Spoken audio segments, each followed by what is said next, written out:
Hotep à tous, bien-aimés frères et sœurs.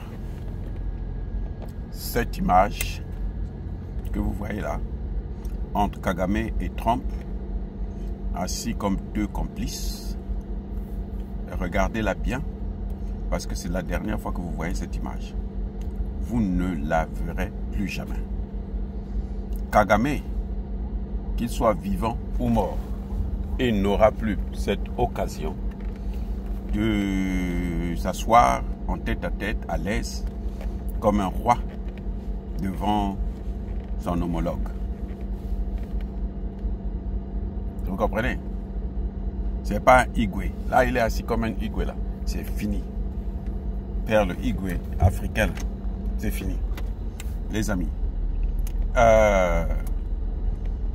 Kagame et Netanyahou sont dans une même situation.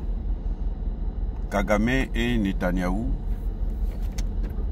ont fait la même chose. Vous voyez là, ils sont, les deux, ils sont au Forum économique mondial. Le Forum économique mondial, ça n'a rien de légal de la communauté internationale. C'est pas la communauté internationale.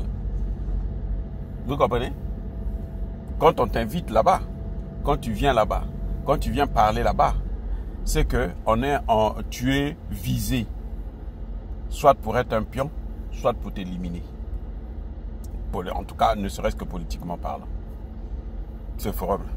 C'est ça que Donald Trump veut détruire. Davos. Davos, là, c'est ça. Vous comprenez, non? Les amis, je vous ai déjà dit, et je ne reviens pas là-dessus, Trump est en guerre contre Netanyahou, contre Kagame. Parce que eux, ce sont des mondialistes. C'est le bras armé des mondialistes, l'un en Afrique, l'autre au Moyen-Orient.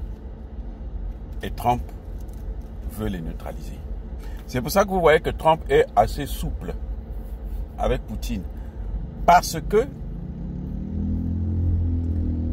il est obligé de s'allier à Poutine pour calmer la colère des Chinois. Vous comprenez, non? Le problème de Trump, là, ce n'est pas le Rwanda, ce n'est pas Israël. C'est Kagame, c'est Netanyahou.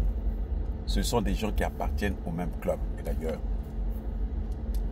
Netanyahou, l'Israël, a soutenu le Rwanda dans toute cette guerre. Ce n'est pas ce que Tshisekedi qui venait raconter des bêtises. Ça, c'était des bêtises que Tshisekedi racontait. L'État hébreu, il faut le bénir. Si tu le bénis, toi tu seras béni. Il faut tout donner à l'État hébreu. C'est l'État hébreu là qui a soutenu Kagame. C'est l'État hébreu qui a donné le renseignement à Kagame, qui fournissait le renseignement à Kagame. Parce que l'État hébreu là, militairement, il était même plus puissant que la France. C'est l'Iran qui est venu le diminuer, le finir en quelque sorte. Parce qu'il n'aura plus l'argent pour faire ça. Et vous voyez la réaction de Trump vis-à-vis de Kagame, c'est la même réaction vis-à-vis de Netanyahou. Écoute, moi je veux rétablir mes relations avec l'Iran. Maintenant toi tu te calmes, tu te tais. Moi je veux rétablir mes relations avec la RDC. Toi tu te calmes et tu te tais. La même réaction. Hein? Pour que je sois bien avec la RDC, il faut que Kagame soit neutralisé. Soit à genoux. Qu'il ne soit plus nocif. Pour que je sois bien avec l'Iran, il faut que Netanyahou soit hors état de nuire. Politiquement parlant, ainsi de suite. C'est la même. Parce que les mêmes causes produisent les mêmes effets. Ce qu'il reproche à Netanyahou, c'est ce qu'il reproche à Kagame.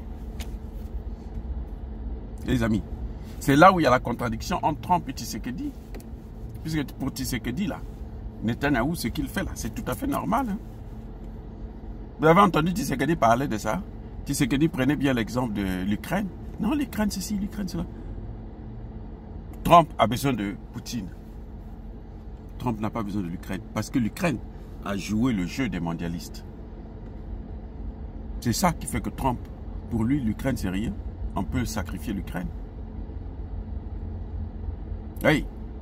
Tshisekedi est venu nous dire, non, vous savez, dans la Bible, il y a tel verset qui dit, si mon peuple, et son peuple, c'est le peuple en question qui est en train de massacrer les Palestiniens. Vous avez entendu déjà Tshisekedi critiquer? Non, parce que justement, lui n'avait pas compris les enjeux.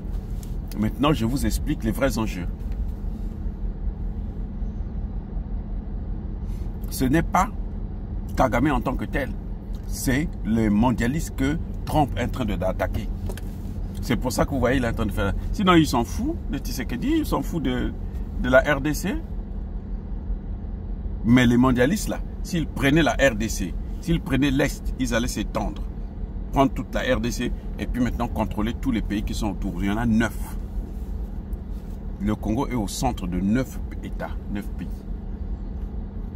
Après ça, maintenant, on avance vers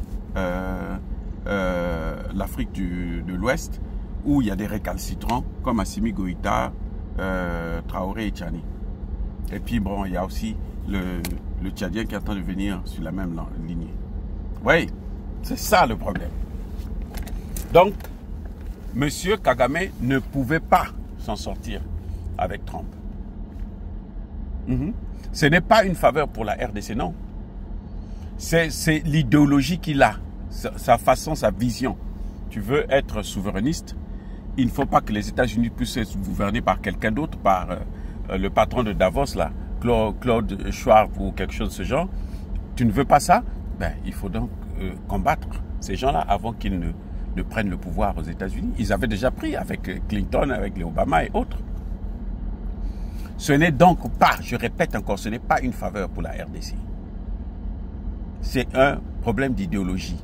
Ce que nous n'avons pas, nos dirigeants n'ont pas de vision pour le futur. Nos dirigeants, la seule chose qu'ils savent, bon, nous on va construire des écoles, nous on va construire des ceci. C'est tout. Parfois ils n'arrivent même pas à faire quoi que ce soit. Parce qu'ils n'ont pas de, comment dirais-je, de vision, mais ils ont une politique. Ils n'ont pas de stratégie. Voilà ce qui se passe. Trump a une vision et il a mis en place une stratégie qui consiste d'abord à casser tous les bras armés, tous les piliers de l'hégémonie des pays mondialistes là, casser ces bras armés là pour qu'ils puissent avoir sa souveraineté pour les affaiblir eux. Parce qu'en détruisant Kagame, il n'est pas en train d'affaiblir le Rwanda, il est en train d'affaiblir les mondialistes. L'objet, le projet qu'ils avaient pour la RDC, il échoue. Sauf si Tshisekedi, bon, comme d'habitude, il va encore aller, il avait dit qu'il ne va pas rencontrer la Cinco, il a rencontré la Cinco. Il a dit qu'il va poursuivre Kabila. Vous allez voir demain, il va appeler Kabila, il va l'inviter. Bon, écoute, viens, on va manger, tu es mon frère. Alors que c'est un Rwandais qui était venu là pour détruire la RDC. Mais ne vous leurrez pas, Tshisekedi arrivera à ce point. À moins que les Congolais ouvrent les yeux, puisque vous avez des gens comme les Camérés qui sont là à soutenir ce bandit, ce criminel. Et Tshisekedi ne fait rien pour arrêter Caméré. C'est lui qui a le pouvoir, c'est lui qui doit neutraliser Caméré. Qui doit dire à Caméré, tu arrêtes, ou je te prends, je te fous en prison. Voilà, c'est ça le problème. Et Trump n'a pas pour autant peur de la Chine parce qu'il sait que les Chinois ne vont pas accepter de se faire dominer. Ce sont eux qui gouvernent le monde économiquement. Ils ne vont pas accepter de se faire dominer par un voyou qui vient de Davos. Non, ils vont pas. Les Chinois ne vont pas accepter ça. C'est pas possible. Oui, on a beau inviter le président chinois, mais ça n'empêche que lui, il est en train de casser le dollar. Et en cassant le dollar, ils ne mettent pas. La Chine ne veut pas mettre une politique, une monnaie chinoise sur le terrain. Non, leur problème, c'est casser le dollar pour que les gens échangent avec leur monnaie habituellement, comme avant. Point. Et c'est ça que Trump... c'est pour ça que Trump n'a pas vraiment peur de la Chine en tant que telle. C'est vrai qu'il a peur de l'hégémonie chinoise en Asie, parce que lui, c'est un maître, il a le contrôle de l'Europe et de l'Amérique, mais ce n'est pas trop grave pour lui. Voilà. Donc, voilà quoi. Donc, ce n'est pas un problème contre le Rwanda ou contre Israël, mais c'est un problème, c'est une guerre contre les mondialistes et malheureusement, les dirigeants de ces deux pays sont des dirigeants qui travaillent pour eux. Et donc, il faut les affaiblir, les mettre hors état de nuire si on veut avancer dans le projet de Trump qui est des États souverains. Soyez bénis.